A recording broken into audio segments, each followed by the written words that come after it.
Hey, what's going on out there? Back with another video. Today I want to talk about lease purchase and the best time for it.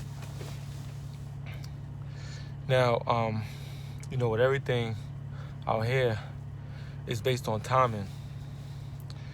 So, there is a time of the year that you should not consider a lease purchase, and that time is the winter time. And that's what I really want to talk about. Not when is the best time. I want to talk about when is the worst time.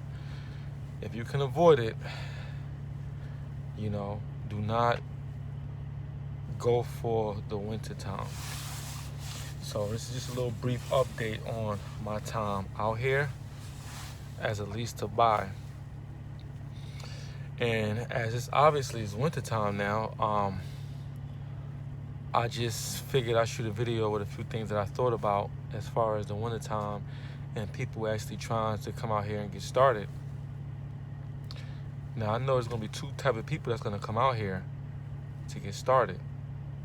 It's gonna be the ones with, a good amount of money, and then it's gonna be the rest of you, racehorse. Because this is really what this segment is about, being a racehorse. Period.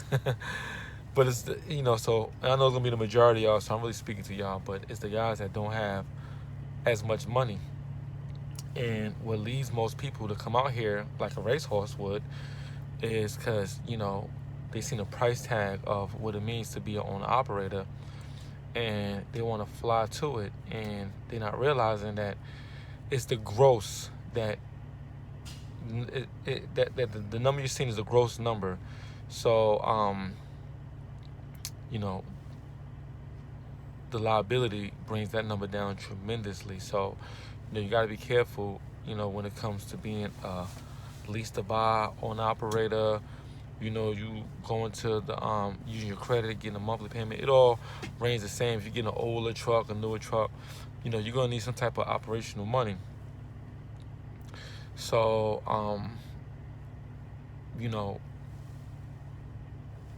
why I say winter time is the worst time is, and we can get to two different type of people that's gonna be out here. And I'm gonna start off with the people who have the money. And when I say the money, I would say like 20 grand and better with operational costs.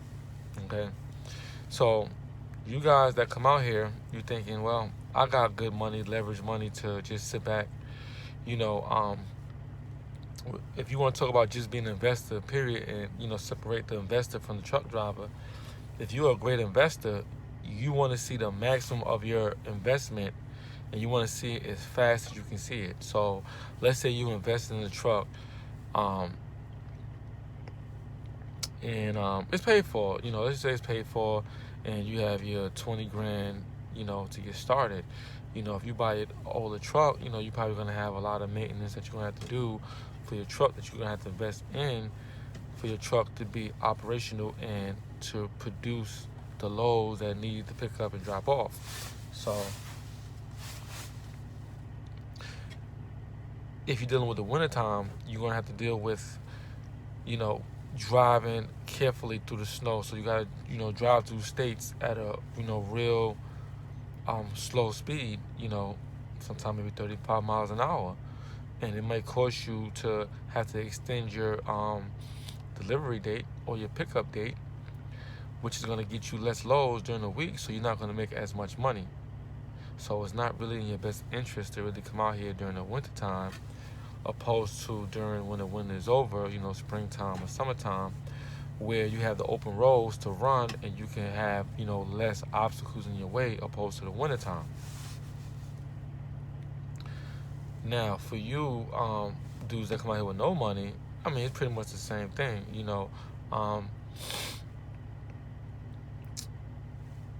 Truck notes is going to be, a lot of money. Repairs is going to be money. And you don't want to have to find yourself caught up with trying to catch up on what you owe, because you're going to basically be in the hole, and you're going to be working your way out the hole. That's how it's pretty much gonna go with people who come out here with no money. You have somebody giving you money, and when they're giving it to you, they're gonna expect you to stay at a certain number and above, because once you start going too much in the red, they're gonna feel like you're not up for the job. So you want to be careful coming out here like that and going off for what people are going to give you, because they're thinking that you're going to come out here and work your hardest as if you're still a company driver and work towards becoming an owner operator. So you got to be real careful out here. The guys with the money, they can pace themselves a little bit, and what I'm noticing is the guys that pace themselves, the non-racehorse guys, in times like this, they're not up here. They down south, picking up on loads down there. They don't care how much money it is up here. They're going to stay down at the bottom of the map until things starts to warm up. So, they all right down there, just waiting. Meanwhile, the guys up here fighting for the loads, you generally going to want to pick up this rabbit hole, by going to get the most money that you can get. So it's going to probably have you out here up north in mountains, trying to, keep up with it. And then that's liable to damage you in your first year, which is critical. You want to make sure you come with a bang, have a good head start, so when the winter comes, you can plan for it. So I would say, for you guys with the money and you guys with, without the money, when you come out here to get started, you should just start spring or the summertime so you could run up enough money to deal with the winter, because this is going to be your toughest times.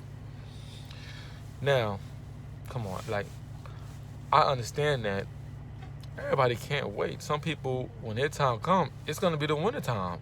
And, you guys ain't trying to wait until, whenever the winter decides to leave to get running. You want to run and get money now.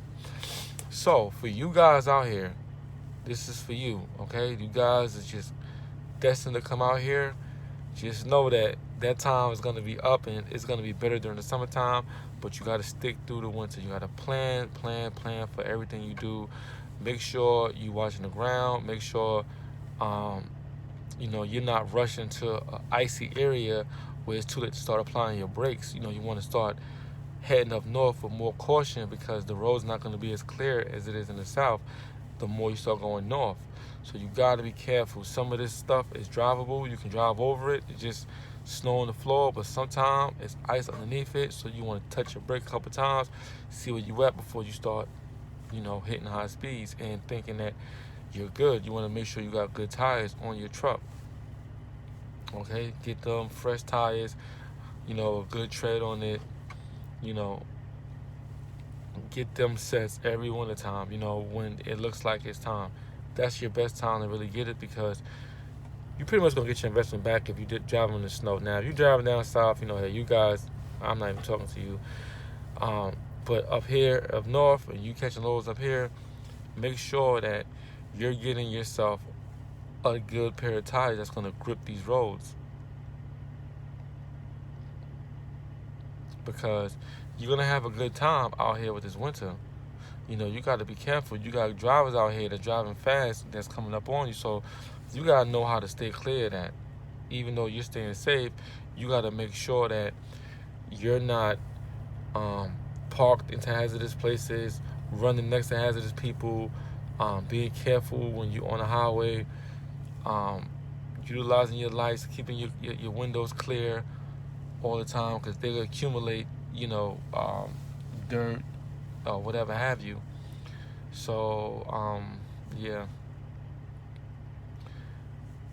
You guys should just try to avoid the winter time as much as possible.